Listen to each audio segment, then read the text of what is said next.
up? What's going on, everybody? Happy Friday. Happy Friday. How's everybody doing this Friday? Yes, how art thou? How art thou all this Friday? I'm doing pretty good. I've got my GT again, my green tea in my mug. Nice. I've actually got coffee in my mug, sweetened, not just black. Oh, sweetened this time. In there this time. I'll say yesterday was actually pretty tough. Really? I think it was the first time doing just black coffee on the stream, and I was like, I'm not going to do that again. Good stuff. So we've got a lot of news coming for you today, and today we'll be covering the PlayStation State of Play, including a game that was stolen from developers, a mysterious update regarding Xbox Live Gold, what Nintendo is doing about Joy-Con drift again. Also going to be talking about Epic Games and its recent valuation of $17.3 billion.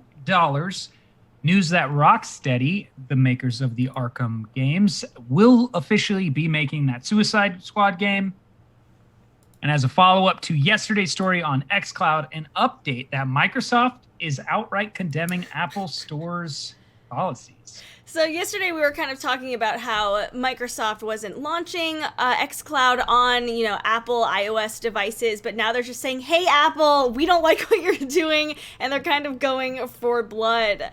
That is exactly right. That's exactly right. But first of all, I'd like to clear up some misinformation that's been floating around and mention that Trump's executive order does not affect Riot Games and Epic Games, because that's really been circulating, and I just wanted to squash that rumor before it gets out of hand. So as we know, the president signed an executive order yesterday that will prohibit Americans from making transactions with Chinese company Tencent. And this led to many gamers actually being worried about the fate of games developed by studios Tencent owns, such as Riot Games, makers of League of Legends and Valorant, as well as Epic Games, the makers of Fortnite. However, new information suggests that this order will not include Tencent's gaming portfolio.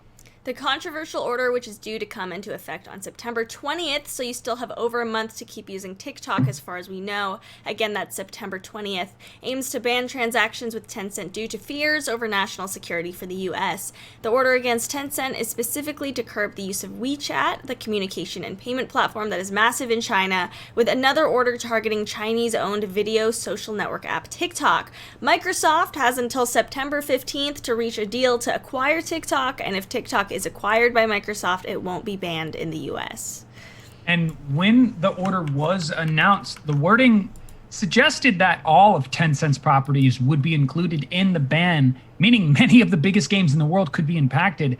However, a report from the LA Times reporter Sam Dean revealed that the order is only to prevent WeChat transactions, and all of Tencent's gaming portfolio is not included in that order. So if you see articles or videos or YouTubers going, Riot Games is gone, Epic Games is gone, RP, League of Legends. Those clickbait titles? Yes! Don't believe it. It is not true. If you're really worried about TikTok as well, my sister actually does research at a think tank on this kind of stuff, and she has a recent interview that was released on Wednesday, so you can take a listen to get more news on that. Awesome. Make sure to check that out, get filled in. But jumping into our first story is one that comes with two parts. As the PlayStation State of Play event wasn't the big one, but, Sony did confirm beforehand that it wouldn't focus on the PS5, and instead it focused on these third-party games that were coming to PS4 and PSVR. And here's what was announced. So, first of all, we have news on Crash Bandicoot 4. It's About Time is the title of the game. I'm not just saying it's about time. No, I thought you were just saying it's about time, because I was like, it is about time. It is about time, and this is a direct sequel to Crash Bandicoot Warped. It's the first new game in the series in over a decade, and will give you the ability to play through the entire adventure as Crash's younger sister, Coco. Specific moments in the game will also put you in control of antagonists Neo Cortex and Dingodile. Crash Bandicoot 4 It's About Time heads to PlayStation 4 on October 2nd. Another announcement was one that when I read this and I thought about this, and I've read some opinion pieces on this, was that Hitman 3 will include a VR mode with missions from previous games in the trilogy when it arrives next January. Yes, VR news. For those of you wondering about VR news, there's more VR, coming as announced in the State of Play. So also Braid Anniversary Edition is coming in early 2021. The classic puzzle platformer has been hand repainted and will feature revamped animations and music as well as developer commentary. The developers are planning to release simultaneously on PlayStation 4, PlayStation 5, Xbox One, Xbox Series X, Nintendo Switch, Windows, Mac, and Linux. Braid is definitely one of those games that if you haven't had a chance to play it, it's very much worth the experience. It's very beautiful. It's a well-written game, and it was made by a very small team at the time. So hats off to them for coming back on this one. The Pathless is an open-world adventure game, which is another one that was announced, set in a vast forest, and it focuses on quote-unquote fluid dynamic movement that combines archery and acrobatic maneuvers. The main character also has an eagle companion that can help her fly and glide, and it comes out later this year. And yes, we can pet the eagle. It's important. Spelunky 2 is more Spelunky, but with additional features designed to get newcomers excited. I know you're hyped about this one, Marrone. Kika has been playing Spelunky so long since this game that she first got experience to it that she even told me, she was like, Spelunky 2 is coming out. And I was like, wow. You knew before me. This is great. So the world of Spelunky 2 has been designed to feel more full, according to developer Derek Yu, and you'll be able to form a family with the various explorers you rescue. It will launch for PlayStation 4 on September 15th. A very exciting title as well that I can't wait to see her be the Spelunky 2 master within like a month of the game's release. Yeah. Another game that's actually scheduled for an autumn release on PlayStation 4 is called Genshin Impact. Also, Eon Must Die releases next year, and we've got more news on that. And there's one called Anno, A-N-N-O, which is, I'm guessing, an acronym for something we haven't learned yet, which will be heading to PlayStation 4 in December. We also got our first gameplay look at Bugsnax, which seems like a mixture of Ape Escape and Pokemon Snap. There's some sort of story about a journalist, and you're the journalist, and it's mysterious, and we'll know when it arrives on PlayStation 5 this holiday season. And it looks like the next episode of the VR series for Star Wars Vader Immortal will launch on August 25th. Control's second expansion, Awe, will be available on August 27th. Auto Chess is coming to the PlayStation 4 on October 31st. Temtem, a new take on the creature collection genre, i.e. it's pretty much Pokemon, comes to PlayStation 5 in 2021. That's right. And then a game called Hood, Outlaws and Legends, reimagines the Robin Hood legend, and that will be on PlayStation 5. Sign-hopping platformer Pedestrian will also be available on PlayStation 4 next January. And we've actually got a pretty cool trailer for this one that we're going to tune into. Let's check it out.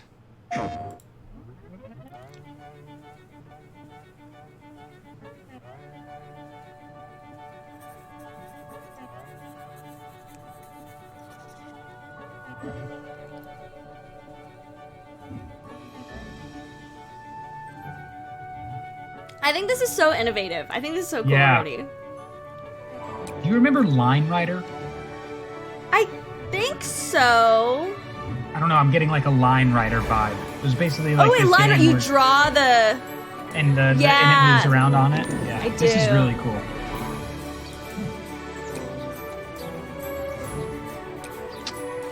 Nice. I see how this gets complicated really fast. Oh my god. Wow. Is that a Game Boy? Totally looks like a Game Boy. Yeah. That's very cool.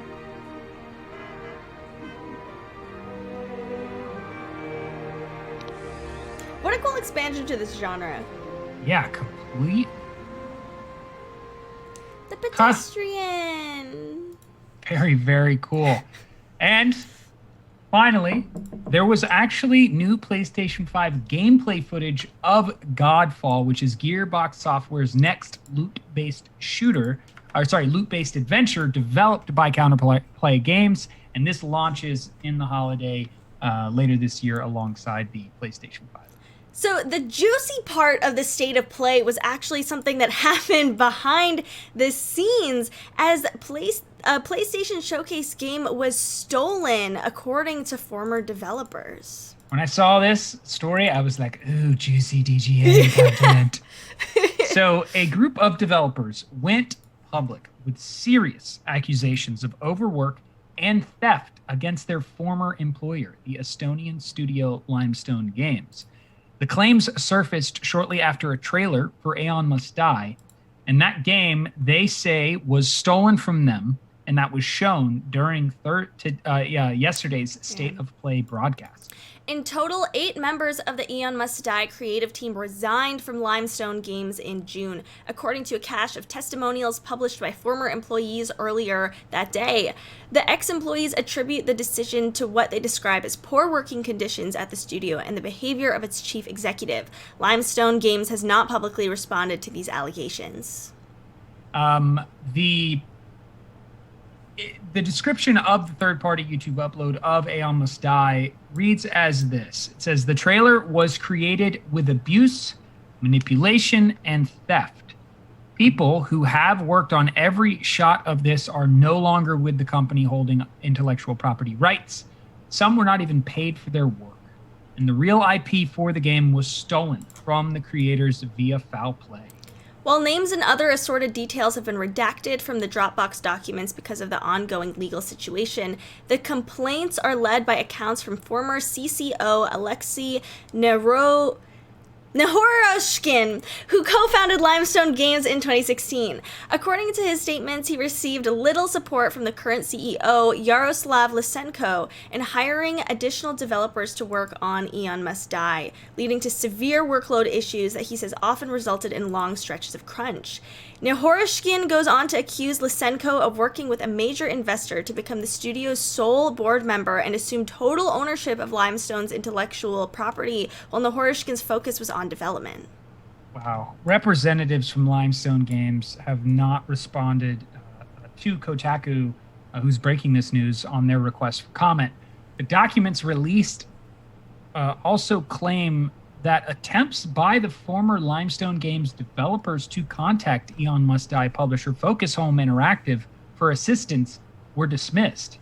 And Kotaku has gone out of their way to reach out to multiple reps for Focus Home Interactive about these details, and again, have received no comment. So it's highly unusual to see game developers denounce their former studio alongside a splashy debut. As with many projects, it's vital that we take a close look at the alleged conditions in which Aeon Must Die was created, while also remembering that we've only heard one side of the story. Here's hoping we learn more soon.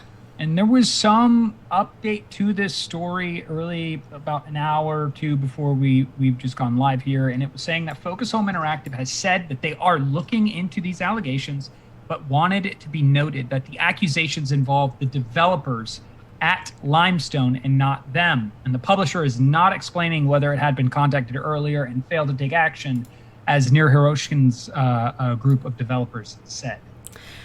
This is terrible to hear. I feel like that totally puts a damper on this splashy debut of this game. It looks really cool. It looks really, exciting and flashy. And then to hear that, some of the developers weren't even paid for working on this.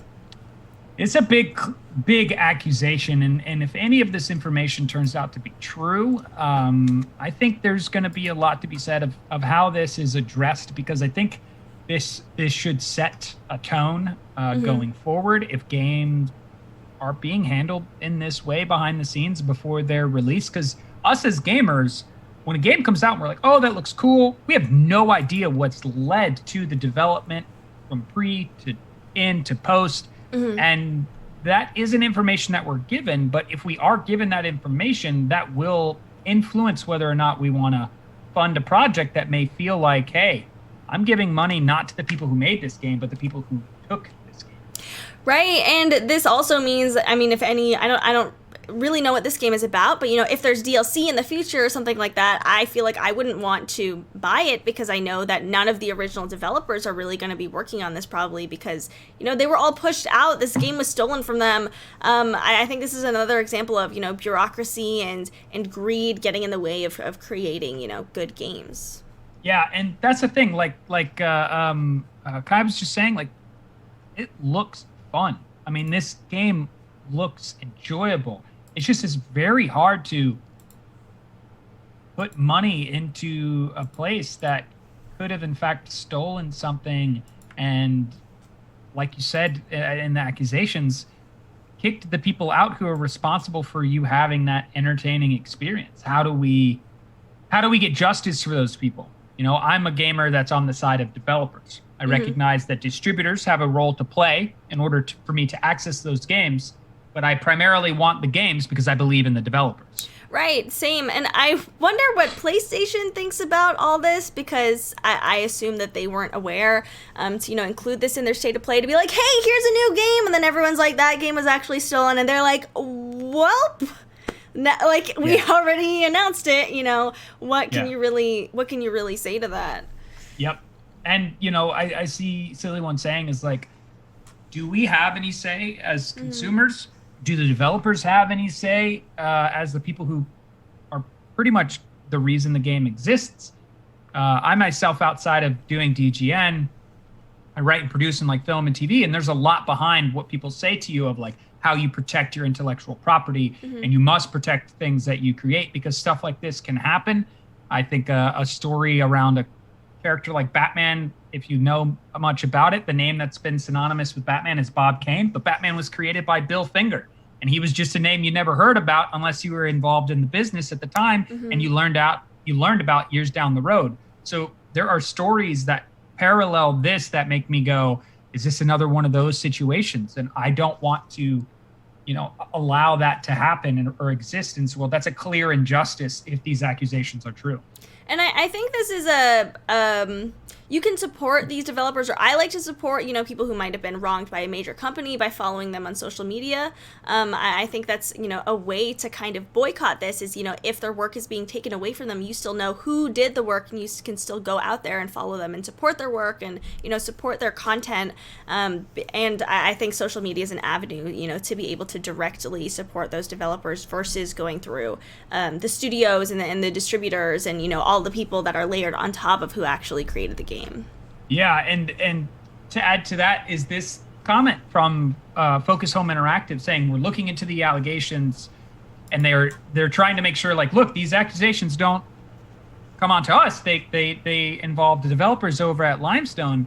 But if the claim is true that these individuals over there contacted Focus Home Interactive and Focus Home Interactive didn't take the inquiry seriously, there is some blame to put on whomever was over there at Focus Home Interactive that dismissed these claims, because there's got to be a place where we agree, like, someone's got to hold someone accountable. There's a position of power here that's got to allow stuff like this not to exist. Otherwise, it will continue existing, and we'll continue to see more people either not want to develop within gaming, and that will ultimately hurt the overall health of the gaming industry, which is something I just don't want to see happen.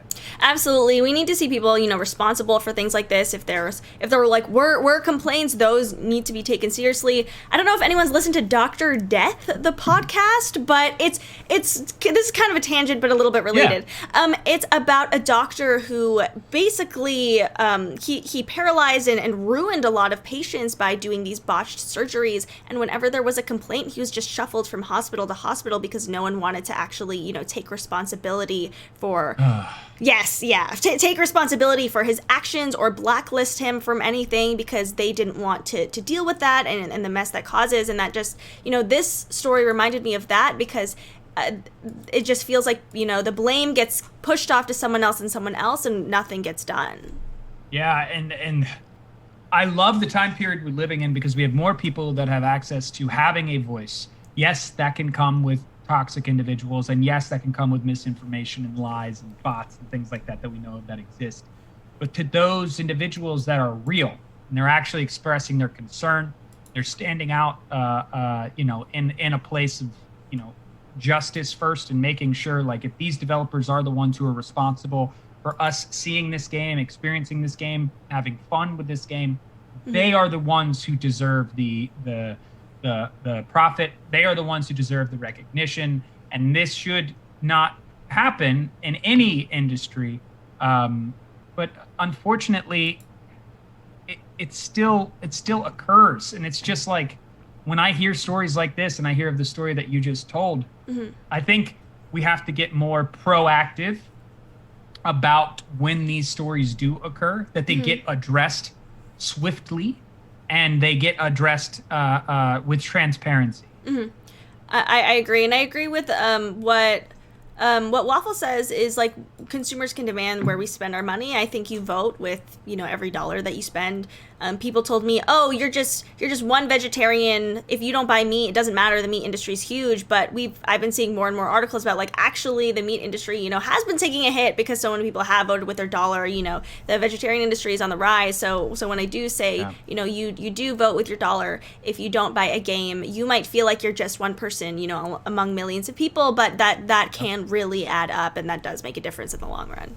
Yep. And so we will be keeping our eye on this story, see how it develops, what they find out, and inform you more regarding this game. But our next story is one that is interesting, as there's a lot of information coming out surrounding this. There's a lot of information on kind of both sides of what's happening. So the headline that we have is Xbox Live Gold and Xbox Game Pass are currently free, putting some asterisks on that. That's right. So rumors have been shot down by Microsoft about Xbox Live Gold going free permanently.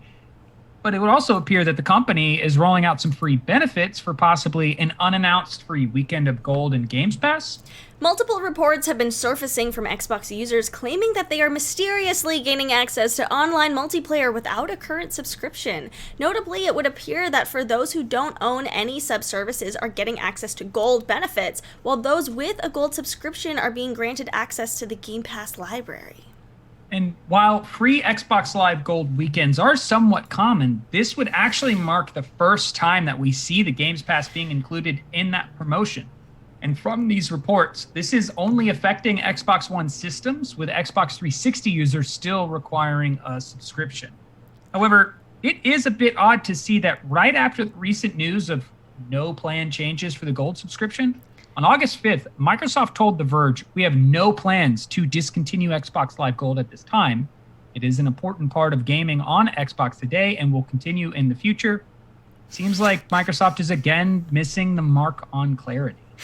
And so it's even stranger that if this was, a free weekend, this started on a Wednesday. The weekend doesn't start until Friday. But it wouldn't be the first time that, Xbox started a weekend this early, because one time in 2018, they had a Thursday morning start to a free Xbox Live weekend. Chad says it's a bug. I don't know. We've seen mixed things of like, there's no statement from Microsoft. And then The Verge is like, actually, they gave us a statement. And other people are like, there's no statement. And you'll find YouTube videos being like, there's no free Gold. But then some users are saying, but I got free Gold. Right, which this is just that same conversation of what is happening at Microsoft and why can we not get a clear message where it isn't something of they say one thing, it could be another. Who knows? We're going to report on it either way. Who knows? We have no idea. Kane says, LOL, so basically buy a PS5? Yep. That's how it feels. It's just, this story stood out to me so much that I was like, wait, why would you not announce this? And why would you say it's not going to be a permanent thing, but then you offer it for free and not make the announcement? It just is a really odd time to be someone over at marketing for Microsoft. It sounds like a really tough job right now to be in marketing at Microsoft. I was trying to look into this more. I saw some YouTube video that there was like, there's no free Golds, and then it, referenced the articles that, we're referencing, and This just seems like it's just gonna, stir the pot, create more gossip. Again, if you see tweets and clickbait about free Gold, you know that it might just be a bug, and it's just kind of this weird, half thing that you might have. So I don't know, maybe if you have Xbox, maybe check if you got this for free. I would say that's worth it. I would be genuinely curious to see if this is like, yeah, it's free. It could even be something that they're testing and they're gonna be like, oh, we got you. It's free. Here you go. Maybe. Like I wouldn't be surprised at this point for just the fact that like someone was like, yeah, I hit a button I didn't mean to. You know what I mean? Somebody could come out and say that at Microsoft and they'll be like, okay, that makes sense. Yeah, then that's done. It seems like Xbox Live Gold, there's no plan to discontinue that anytime soon. But the Xbox Game Pass, I know you, Marone, you said you signed up for $1 in the past. Xbox Yeah. Game Pass is, I think a core part of Xbox's Yeah. strategy, business strategy. I don't think that's going away soon. Maybe they're gonna do a free promo in the future, but at least it's not too expensive as of now. Yeah, maybe if they did do that, that could really help increase their player base. I mean, that's a lot of content and guaranteed future content if that were to be. It would. So we'll see what happens with that. Maybe there's going to be an official statement eventually, but if not, then we can probably assume it was some sort of bug or mistake. And to Guff's comment in there about like you can juggle the promos and get it super cheap for a fair amount of time. That is true. That's how I was able to get my Game Pass. I got about almost 2 years worth for the cost of half a year or a full year. Nice. So you can get like a lot of time. You just have to go through. You have to take these very specific steps, and then it basically just does like a rollback on all the time that you put in towards, and it gives you this long amount of time for a cheap price. I mean, it's not like a loophole. It's just the way in which you sign up allows it to work this way. I don't know. I followed some message board on like a Microsoft website and it worked. I was like, hey, thanks. Hey, thanks for the pro tip. They didn't take it down. I was like, thank you so much. Anyone looking for TikTok news? That was at the start of the broadcast, so you're gonna have to wind back that VOD. But our next story is about Joy-Cons again. That is true. As we're finally in a place learning about what Nintendo is actively doing about Joy-Con drift problems. Joy-Con drift has reportedly been experienced soon after purchasing a new Switch. I haven't yet. Have you, Marone? I have not. Fingers crossed. I feel I was just going to look to see if there's been any gook or anything that's gotten under the Switch, because one of the options that they talk about for potentially cleaning it, which I'm like, I shouldn't have to do this all the time. Right. So new players, though many players have also reported the issue of Joy-Con drift only after, the issue only shows up after time and use, and some never experience it at all. While Nintendo did repair Joy-Cons for free during the console's warranty period, they previously charged a fee for repairs once the warranty expired, even if problems persisted after the initial reparation. Yeah, and many consumers even bought new Joy-Cons only to run into the same problem. Nintendo had a couple of years to perfect this issue prior to the release of the Switch Lite in September of 2019, but players were outraged to find that Joy-Con drift still plagued the portable-only version of the console. And you can't switch out new Joy-Cons on the Switch Lite. Joy-Con drift has reportedly been experienced, soon after purchasing a new Switch, and many consumers, did buy even the Switch Lite. I think it's also important to note that Joy-Cons cost like $60, like to get new ones, and I would say, after a few years to be able to perfect it after buying a new one, this really shouldn't be an issue. Yeah, and Nintendo finally stepped up to address the issue last year by offering those refunds and free repairs. And in accordance with preventative measures for the coronavirus pandemic, repair centers were actually forced to shut down. So that also made the Joy-Con dilemma even more complicated. So if you have Joy-Con drift, there's a little bit of a guide for what you can do. First, ensure that the control stick configuration is set to the standard points. If a wrench icon appears near the bottom of the screen throughout different menus, a controller stick inputs have been remapped. Users can put the system in sleep mode, and the option to reset controller inputs should appear upon waking up the system. Have your Joy-Cons attached to the console, verify they're correctly registered via the controller screen, and make sure the console has the latest system update and the Joy-Cons have the latest controller firmware installed. Calibrate the control sticks. It may be necessary to remove skins, covers from the Joy-Con. If the issue only happens when playing specific games, ensure those games have the latest software updates. So in sum, make sure you're taking off your covers, your skins, reset everything, make sure everything is up to date. Yeah, you got to go through these troubleshooting steps, because if that problem persists, Joy-Cons may be sent in for free repairs to authorized service centers in a player's region. You can send up to 4 Joy-Cons on one repair form, and Nintendo advises only to send in Joy-Cons and not the Switch console itself for Joy-Con repairs. Nintendo Switch Lite users will have to send in the entire console, however. And it should be noted that if a Joy-Con cannot be repaired, it will be replaced with a standard colored Joy-Con. Users must enter your 11-digit Switch system serial number and the number of Joy-Cons needing to be repaired in order to get this repair done prior to submitting them. And Nintendo has been offering refunds to those who previously had to pay to send in their faulty Joy-Cons. And while sending in Joy-Cons to Nintendo repair centers is the most advisable way to address this issue, users have come up with their own answers to fixing Joy-Con drift. Solutions include cleaning the thumbstick with compressed air or using an Android app in lieu of a faulty controller. It's really disappointing it took Nintendo so long to address such a widespread issue, but the company is now finally on track to rectification. And President Furukawa finally came out and made a formal apology, which took place in June 2020. And considering Nintendo's current lawsuit, Furukawa refrained from going into what specific measures the company will take in order to ensure a permanent fix to the Joy-Con issues. But I think we could take some comfort in knowing that Nintendo is actively trying to amend the situation. Disappointing to hear that in the chat, all of Kai's Joy-Cons are affected. Even, you know, with our news that we reported, you can only send in 4 Joy-Cons per form, which makes me wonder how many Joy-Cons people are sending in. Do they have to send in multiple forms? You know, if your Joy-Con is broken, it's going to be replaced with a standard color one, which kind of sucks if maybe it was, you know, I don't know if that means red and blue or gray, which one is technically standard, or maybe they're all considered. Maybe you just won't get a new fun color one if one of those breaks.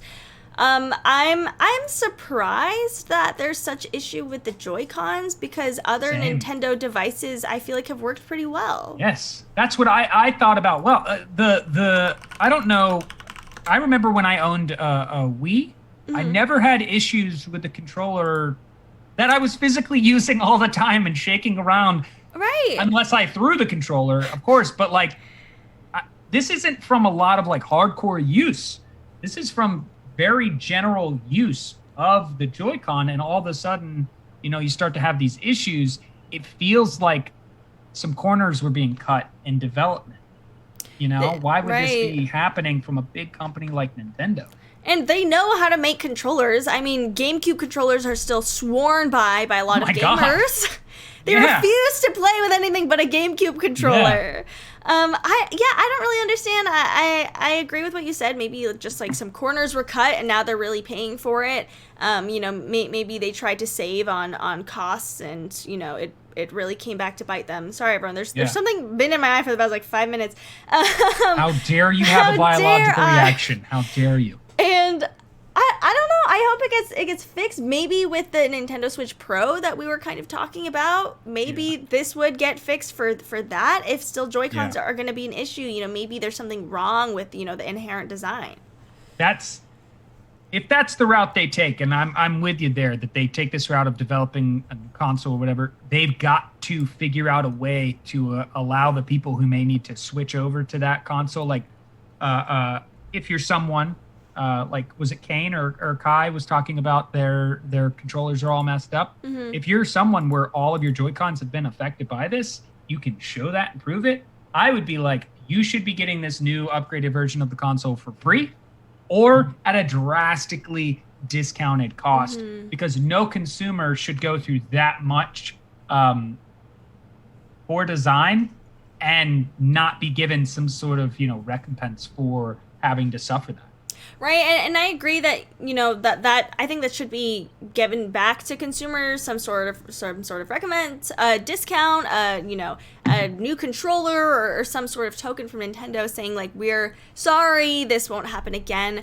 I know personally from, you know, companies, I think like Epic Games had something happen, and then I got like a free spray, and I was like, oh, this is really cool. I didn't expect this. Okay, all forgiven. We good. Because it makes me doubt, you know, that whatever the next console is or whatever the next controller from Nintendo is maybe not going to work.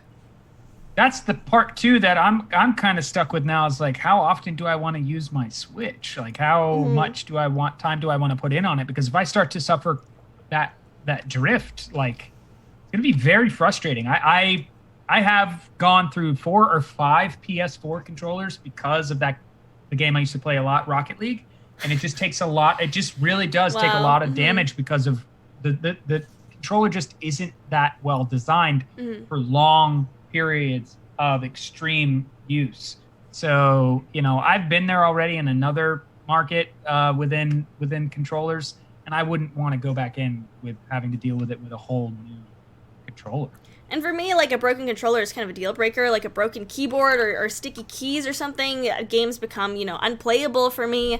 With the Switch, that does make me seem, I feel like I play more gently with it. I'm like, I don't want to mash these Joy-Cons. I don't want to break this. You're like, quick, run away.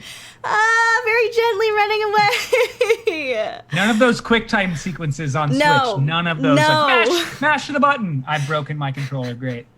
Zen games only. Yeah. So we'll see. Maybe this Pro will come out. This will be their way of addressing it. They won't have this issue again, or some sort of Pro Joy-Con controller comes out before the Pro Switch actually does. Right? There's definitely a need for this, but we'll keep an eye out for what's going to happen next. That is right. Our next story is one that is, I think, unsurprising, but when we talk about this number, come on now. $17.3 billion is the current worth of Epic Games. Wild! So the updated post-money equity valuation comes after the close of a successful funding round, which has seen a further $1.78 billion poured into the company. Epic was worth an estimated $8 billion just 2 years ago in the wake of Fortnite's early success. The round was a mix of primary capital and secondary purchases from employee equity holders, for all you finance heads out there, and includes the recently announced $250 million strategic investment from Sony Corporation. When I told some of my friends about the Sony investment, they went, well, $250 million isn't really anything compared to, what Epic has, but it's strategic. They did it because we believe that there's going to be a partnership between Sony and Epic Games, and I personally think this was kind of just like an investment of goodwill of, yes, we really do want to work with you. Yeah, and there were other investors that came in, some pretty big names in here, and they also had some of their previous investors contribute further funds following the investment from 2018, which shouldn't be surprising that also Tim Sweeney is just going to continue to remain in charge of the company. Yo, T. Sweeney, knowing how to make the bucks, just killing it, with Unreal Engine, with Fortnite, with just growing this company into, the monolith that it now is. It really is. I think this is one of those moments where you just kind of are like, these are rare. Let's just be honest. This story doesn't happen often. There are these just super unique shooting star moments in business, and this is one of those. For whatever reason, they captured lightning in a bottle versus someone else. And the one thing that I love is Sweeney's approach to his business, to how in which he wants to grow Epic, what he foresees Epic becoming, and what he's currently doing in order to achieve that vision. For me, is one of those like, okay, cool. I'm cool with this. I'm not too upset. He does seem to be trying to steer that Epic Games ship in the right direction that is inclusive and benefits everyone and not just self. He is. Thank you so much, Kai, for the dono. Thank you so much. Hey, thank you. I agree, and the way Unreal, as you said, so many games are built on Unreal, as chat says as well. Unreal is coming out with, the Unreal Engine 5. There's also a face kind of tracking app that they have that, you could say is similar to kind of, Apple's, Animoji programming, but that's also going to be used by developers or for a lot of creators, for their products as well. I think that Epic is only going to keep going up and up. Yeah, they're working on a lot of stuff. I think the one thing we've talked about it repeatedly was a few years ago they had an issue with the launcher and security. They addressed that immediately. They corrected that, righted that wrong. There are issues, like Guff was saying, with the Epic Games launcher. And there are also a lot of benefits, though, when you look at like the free games that were coming out, the success of Grand Theft Auto 5 being free on the Epic Games launcher. They really are. It feels like they're saying they're going to do something, or when they need to address a problem, they address it pretty quickly, and they try to maintain that direction that they've taken on what we would consider to be the right choice. Mm-hmm. I don't think that there's any ill will, at least right now, about, that security problem that they had. I don't think people really, people really don't mention it or bring it up. It's not a stain on Epic's record. I think with a lot of business, it's not who does it first, it's who does it best. And even though Epic, has made a lot of, not a lot of mistakes, but, some mistakes. They've made mistakes, They've made mistakes. They do own up to it. And I think they are able to, rectify the issue and move forward. And they keep moving forward instead of, getting stuck and bogged down and the mistakes that they might make. I think that Tim Sweeney has done a phenomenal job. I think that Epic investing in small video game developers is also just a wonderful move. Fantastic for gaming. I think it's important to back creators that have shown to be good and are successful and are very talented. Even if they're small, I think it might be even more profitable if they're small, because if you support them from the start, they're probably going to provide long-term value to your company. Yeah, because I would hope, at least for me, if I was Tim Sweeney and I had the success with Epic Games, I would believe in the fact that this could happen for someone else. And I would love to be a part of that person's story, and hopefully that is the type of ripple effect they go after to try to put forward in the gesture of what you were just talking about there with getting behind independent developers.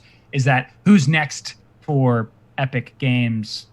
Who's following behind them, and are we going to be, instead of competitors all the time, that we have a respect to the fact that one day Epic Games will not be like they once were, and so we want to make sure that we're lifting everyone up so that, again, the overall health of the gaming industry benefits. I repeat that because that is something that I think us as consumers recognize we need more of. Otherwise, we're going to continue to suffer not evolving faster in an industry that benefits from faster evolution. Right, and as you said, a rising tide, lifts all ships, and I think if the gaming industry is expanded and is, better overall, I think that will bring in more gamers, and that's, growing your consumer base, and then more people, I think, will probably be spending money on Epic Games. Exactly right. So I wouldn't be surprised if by the end of the year that number's even higher. It's looking like it's already gonna go the course. And we're going to keep our eyes for any and all Epic Games news and share it here on DGN. We will, but our next story is Rocksteady confirms it's making a Suicide Squad game.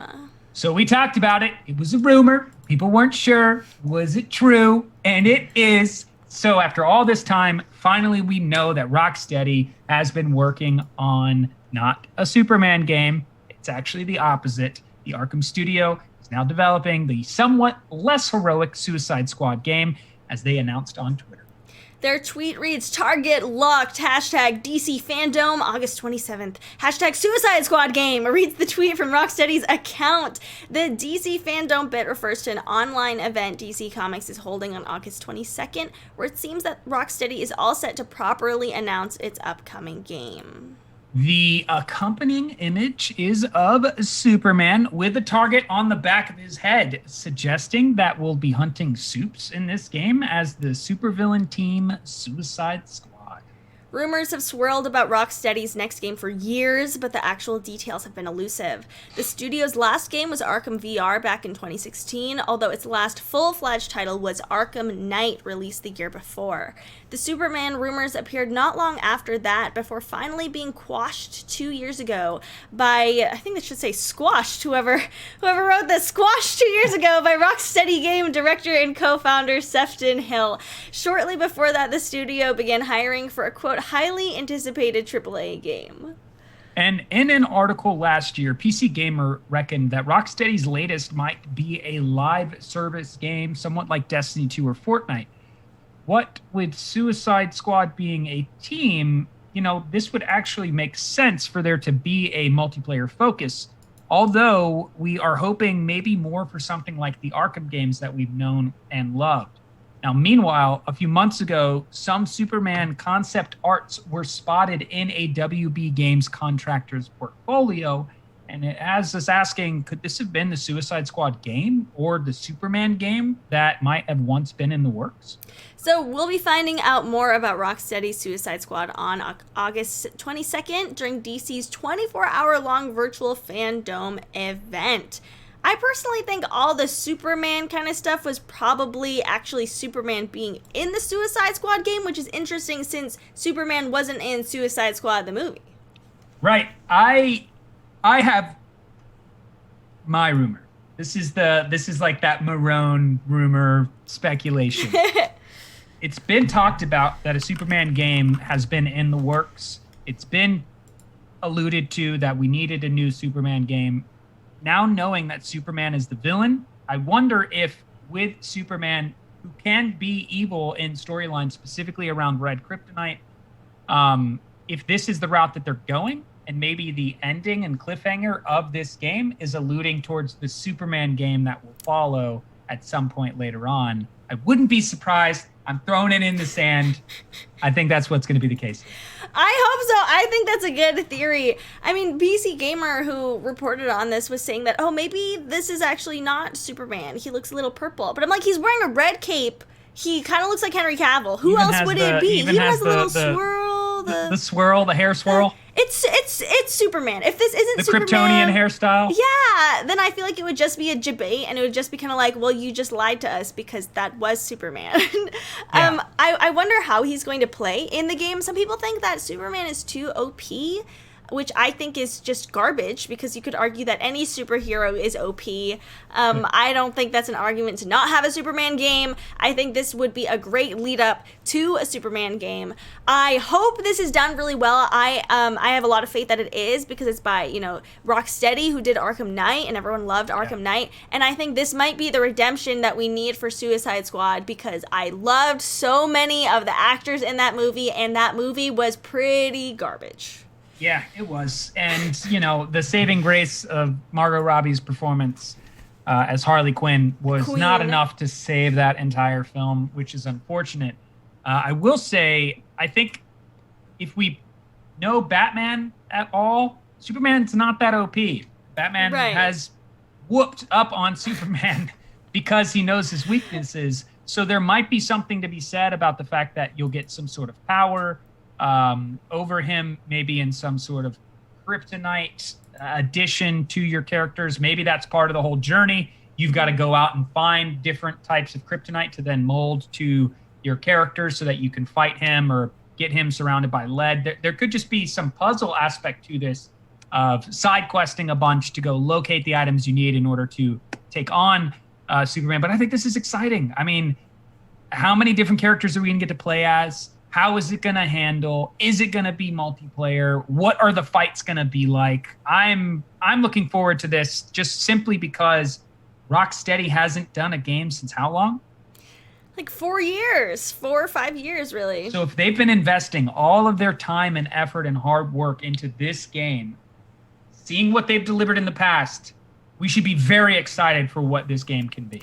Big ups. I hope that there's a trailer at their August 22nd event at the very least. I think a lot of people are wondering if this is going to be multiplayer, if you're going to be able to play, as the whole squad at the same time, or, if there's going to be just kind of missions with each character. A lot of people assume it's going to be multiplayer, which is cool, but I like single-player games personally. Yeah. I think I'm going to like this, no matter what ends up being announced. Yeah, we'll have to wait and see. My brain says maybe we can get something. I think I mentioned this before when we were talking about it as a rumor, but since now it's confirmed, maybe we get that kind of like that GTA 5 experience where the characters will be there doing their own thing and you can switch in between them. Mm-hmm. Maybe, you have to solve a puzzle that requires you to switch between different characters. However, that could be the case. If they do something like that already with what they have on the Arkham engine, I think they could easily make that the case for this game. I think so too, and now everyone's gonna have another chance to use their bop emote, the Harley Quinn hammer that a lot of people are like, why is that even on Twitch? Like, exactly. I just want to write bop. Well, now it's gonna make a comeback with this game. Drop your bops in the chat. Bops for Harley Quinn, Margot Robbie. I wonder if we're going to see kind of like a not knockoff, but you know how it always looks like the stunt doubles of those characters. Yeah. I assume Oh, what do you think? I okay, so there's a lot of iconic voices around these characters prior Yes. to their live action interpretations. Mm-hmm. I actually hope that the Harley Quinn voice from the animated series and from all of the different animated ones Mm-hmm. is the same voice for this one, just like Tara uh, Strong. Tim Conroy, or Kevin Conroy is the voice of Batman in most of the Batman iterations, just as much as Mark Hamill voices the Joker in most of the Joker iterations. So I would really hope that they do that with this one. That's a good point. I think so. I think the games do kind of have a life of their own, and a Yeah. lot of people are really tied to those voice actors. Yeah, what is DLC going to be like too for this? I think there's something to be said about seeing these characters in different uniforms, alternate looks, and if there is a multiplayer co-op missions together as the Suicide Squad, that's pretty exciting. Take a look at what the Marvel's Avengers game is supposed to be. DC does need something to compete with that, and that could be this. It does, and I hope that the soundtrack is all gonna be bangers on bangers, because the Suicide Squad soundtrack was straight fire, and It's so Birds funny of that Prey it was, soundtrack, yeah, it was just straight fire. I hope we're gonna see kind of some of that in the game. Maybe a second soundtrack would be cool. Yeah, always interesting, right? When aspects of the film are just amazing, or the storytelling are amazing, but then just the overall, you're like, what was that? Like, what How happened? did that happen? Yeah, you did really good in this here? one area, but how did you do so bad in this other? Right? Yeah, that is the Suicide Squad movie. That is the Suicide Squad movie. But our last story for today is a follow-up from yesterday, talking about xCloud not being available on iOS, and Microsoft is throwing hands. They are. Microsoft is now rebuking Apple over its stringent developer restrictions and its stance on cloud gaming apps, which the iPhone maker does not allow on the App Store for apparent violations of its guidelines. And in a statement attributed to a Microsoft spokesperson, the company told The Verge, Apple stands alone as the only general-purpose platform to deny consumers from cloud gaming and game subscription services like Xbox Games Pass. Apple elaborated on its controversial position to not allow services like Microsoft's upcoming xCloud and the competing Google Stadia platform to exist on the App Store, because the company cannot review individual games available on cloud platforms, is their excuse. A number of other App Store guidelines also bar cloud services from existing on iOS unless they're designed more like remote desktop software. And I like how silly one's like, new beef. It does sound like Microsoft's saying things without saying it, as they went on to say that Apple is denying consumers the benefits of such technology through unfair enforcement of its App Store rules. It also accuses Apple of treating gaming apps unfairly while allowing other media services to exist on the platform, even when they quote unquote include interactive content. A nod, it sounds like, to Netflix's inclusion of interactive programming akin to text adventure games like last year's Black Mirror Bandersnatch. A Microsoft spokesperson continues to tell The Verge that our testing period for the Project xCloud preview app for iOS has expired. Unfortunately, we do not have a path to bring our vision of cloud gaming with Xbox Game Pass Ultimate to gamers on iOS via the Apple App Store. They went on to say that Apple consistently treats gaming apps differently, applying more lenient rules to non-gaming apps, even when they include interactive content. Microsoft went on to say that it is interested in making xCloud and its Game Pass Ultimate subscription available on iOS devices. It also references the ESRB and other regional equivalents to the U.S. Video Game Rating Board as evidence that Apple could use third-party content evaluations in deciding whether to allow cloud gaming apps onto iOS. But as it stands right now, it doesn't appear like Apple is willing to play ball. Microsoft says all games available in the Xbox Game Pass catalog are rated for content by independent industry ratings bodies such as the ESRB and regional equivalents. And, implying that it believes that reviews should be sufficient rather than having Apple apply its own policies to each individual game, as Xbox Game Pass Ultimate offers access to over 100 titles. Microsoft went on to say, we are committed to finding a path to bring cloud gaming with Xbox Game Pass Ultimate to to the iOS platform, but it's unclear as to what exactly that path will be given the impasse. I think this is very important to read in the entire full statement. So we're going to share what that full statement is here, where this is what Microsoft said. Our testing period for the Project xCloud preview app for iOS has expired. Unfortunately, we do not have a path to bring our vision of cloud gaming with Xbox Game Pass Ultimate to gamers on iOS via the Apple App Store. Apple stands alone as the only general-purpose platform to deny consumers from cloud gaming and game subscription services like the Xbox Game Pass. It consistently treats gaming apps differently, applying more lenient rules to non-gaming apps, even when they include interactive content. All games available in the Xbox Game Pass catalog are rated for content by independent industry ratings bodies such as the ESRB and regional equivalents. We are committed to finding a path to bring cloud gaming with the Xbox Game Pass Ultimate to the iOS platform. We believe that the customer should be at the heart of the gaming experience, and gamers tell us they want to play, connect, and share anywhere, no matter where they are. We agree. Somebody said it in the chat. Policies can be updated. They can be amended. They can make the choice to listen to the gamers. That's if Apple wants to. It seems like Apple is being really sneaky here, saying like, oh, well, we can't approve your games. They're saying, well, they've been approved by all these, industry standard ratings board. Like there's no issue here, and it seems like Apple is really just trying to exclude cloud gaming, even though they don't provide any cloud gaming themselves. As I said yesterday, I think they should allow cloud gaming to work on iOS, and then when they come out with their own cloud gaming platform, then kick the other ones off. But as of right now, as someone in the chat says, this means that my next phone might not be an iPhone. I am right there with that comment, because this is a choice that isn't just, it's not just reflective of like, oh, I want my thing that I want and I can't have it. No, it's reflective of, I could have it. Mm-hmm. You're just saying I can't have it because you say so. And that never works. I mean, in anywhere when it's like, you can't do this thing. Why?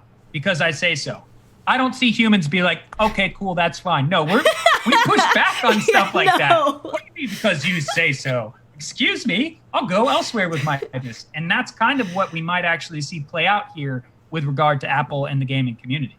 And I mean, I've got to say that I don't plan on being a cloud gamer. I don't plan on buying a phone just for cloud gaming, but it just concerns me that if Apple is going to shut down this technology, what else are they going to try to hold exclusive? I use my iPhone because I like how it works. I like the interface. When I've tried Androids, I don't like the responsiveness or how they're formatted as much. And so I really do like using an Apple phone. But if that means that there's going to be a lot of things that are restricted to me, then I'm gonna say, like, what's the point? I don't want to have to pay to be exclusive. Yep. Like, let me just use the apps that I want to use. Yeah, I switched from an Android to an iPhone specifically for filmmaking, because you can use the iPhone's camera and it has great filming technology. That is changing for Android phones and is regularly being updated. However, not being allowed an option just because of the I say so attitude is one for me where I'm like, all right, I don't mind not being able to FaceTime, and I'll find a better camera elsewhere. It's not a good stance to take, and I hope someone somewhere over at Apple is like, hey, maybe we should shift how in which we're gonna approach cloud gaming. As Waffle says, I switched to play Messenger games with my girlfriend, then she bought an Android. R.I.P. I mean, exclusivity really does, we see it affect consoles. Now we're really seeing it affect phones. I mean, there's always been an aspect of, iMessage. It sucks that because I work on a PC, I can't have iMessage here, so I have to, type on my stupid little phone keyboard instead of my nice mechanical keyboard with red Cherry MX keys, And it really does, pose a barrier, and it ends up sucking for the consumers. We want to buy your products, and we also don't want to feel like we're constantly compromising on on our day-to-day and how we're interacting with others and how we're playing our games. And it does, and your idea and concept of what feels like a middle ground, which is allow the service to exist, work on your own cloud gaming service to then get rid of it down the road, very much like the Disney situation before their app became live. I think that is I think that is something that they should consider, implement, and just get past this narrative of it's in violation, but it's really not. It actually, you're just saying that because you can say that. Mhm. Come on, Apple, catch up with consumers. Come on, Apple. So that does bring us to the end of our daily gaming news We did show. it! What are you playing this weekend, Marone? So this weekend is probably going to be more Warzone, getting some more dubs, a little bit short of 300. Nice, getting up there. Yeah. Then I think I'm gonna try this Fall Guys game that I've been hearing about. So that was something that I would like to try out and see. What about you? I'll be playing some Valorant because I re-downloaded it and I haven't been doing too bad. And I was like, okay, maybe I'll get back into this game. Nice. That's awesome. Yeah, I was thinking about it, but then I didn't really have I didn't really have like the interest to jump back into it. It was weird. I heard the deathmatch mode came out. There's a new mode. Mm-hmm. People were like, they learned how bad the audio was. Oh no! Deathmatch. So yeah. Jeez, but we will be seeing you all back on Monday, and if anyone missed the start of the show, we are going to be playing some reruns right after this if you want to stick around and hang out, and also our VODs will be on YouTube as well, so don't forget to subscribe over there. That is right. Thank you so much, DGN family, for being a part of this, for the donations, for the subscriptions. If you like us and follow us and just continue to support us, help that DGN family grow. We thank you so much because, again, like you say every day, it is not possible without you. Thank you so much for joining us. But for Daily Gaming News this Friday, I am Kaisa. I am Roan. We are off on the weekend, so we will see you guys on Monday. See you Monday.